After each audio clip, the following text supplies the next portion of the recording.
Tak to zkuste.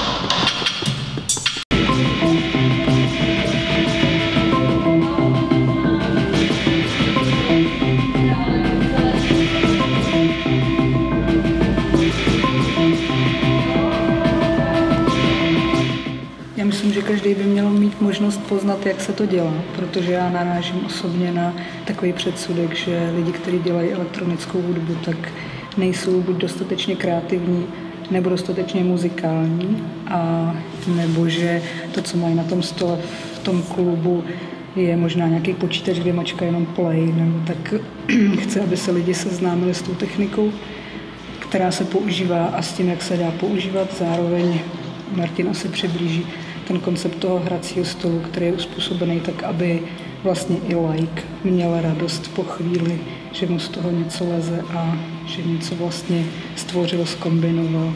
Takže asi proto chceme, aby každý měl možnost si vyzkoušet dělat tu hudbu. Já osobně jsem hrála na housle a právě mám pocit, že spousta lidí ještě taky trpí těma předsudkama, že pokud teda chci dělat hudbu, musím hrát na nějaký klasický nástroj, takže musím mít dostatečně dlouhý prsty, musím projít nějakou přípravkou. A často některý učitelé mají tendenci odrazovat ty děti od toho nástroje, pokud se tomu třeba nechtějí věnovat profesionálně, takže chci taky dát vědět dětem, že můžou prostě mít jenom program v počítači a můžou si něco zkoušet a klidně to můžou dělat stylem pokus omyl za začátku, než do toho třeba zabřednou nějak hloubš. Protože ono je to pořád stejné, no? Jako ono, i my jakoby dospělí jakoby máme stejnou zkušenost jako ty děti, že hudba je vlastně to, co hraje paní učitelka na piano. A to je ten problém, že vlastně jako ta idea na začátku byla taková, že je to vlastně jakoby hudební výchova, kde ta hudba není jako lineární, že to prostě není ta písnička, která má začátek a konec. Že to je vlastně něco, co je úplně jako otevřený a může to jít jakýmkoliv směrem a vlastně nemusí to být ani jako hudba nebo jako v tom tonálním smyslu třeba. Může to být prostě jenom zvuk, jako ten správný.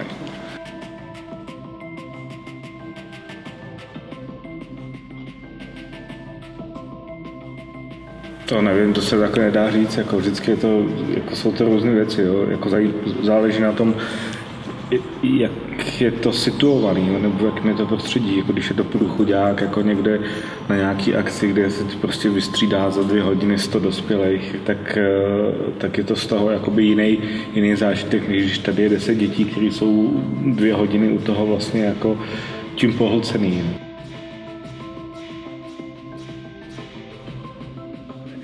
Je velký rozdíl jakoby mezi těma dospělýma a dětma v tom, že ty dospělí po chvíli to přestane bavit.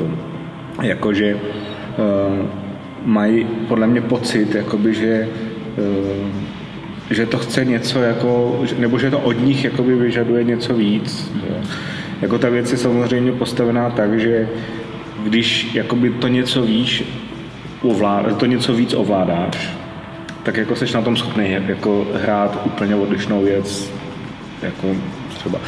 Ale s takovým tím, když do toho vlítneš, prostě jako do toho vlítnou ty děti, nebo jako do toho vlítne někdo, kdo je nepoučený, tak ten výsledek je hodně třeba jakoby podobný. Jo. Dá se to trochu korigovat, usměrňovat, ale vlastně jsou tam nějaký mantinely, které jsou pro ty lidi jako nepřekonatelný.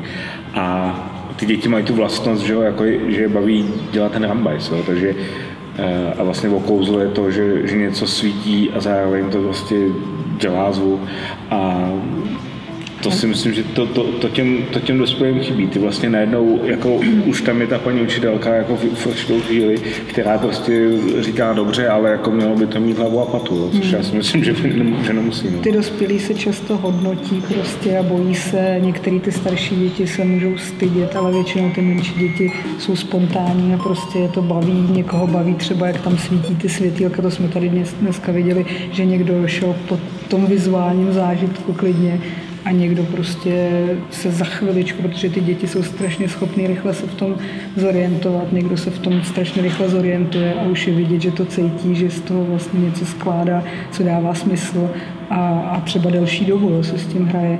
Samozřejmě, co se týče té úspěšnosti, tak já ty děti sleduju a někdy vidím, že to dítě se může tak jako samo zasmyčkovat a najednou vidím, že je na takovém jako jednom mrtvém bodě a třeba opakuje nějakou jednu činnost, tak v tu chvíli já mám pocit, že do toho mám vstoupit a třeba mu říct, jak to může ještě udělat jinak, nebo řeknu Martinovi třeba, že ho může posunout k jiným nástrojům a tak. A někdy stačí málo, někdy stačí prostě přijít k nějaký ty věci a jako nějakým způsobem jí narovnat. A najednou prostě to všem začne dávat jiný smysl a všechny to jako pošoupne. A i dneska jako vznikaly výborné věci, já jsem se o to strašně bavil.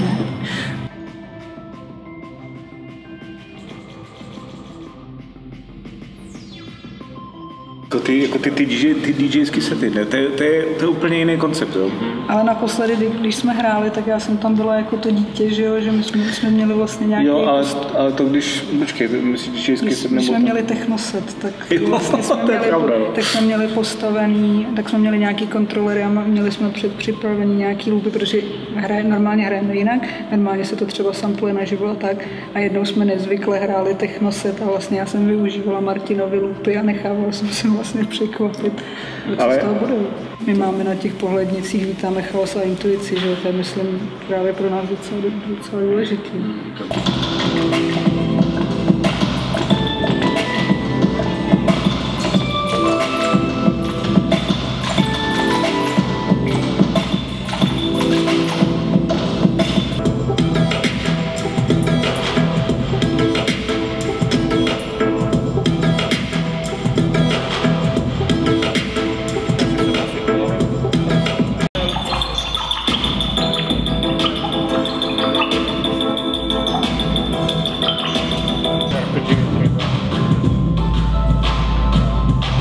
A z těch instrumentů jako mě baví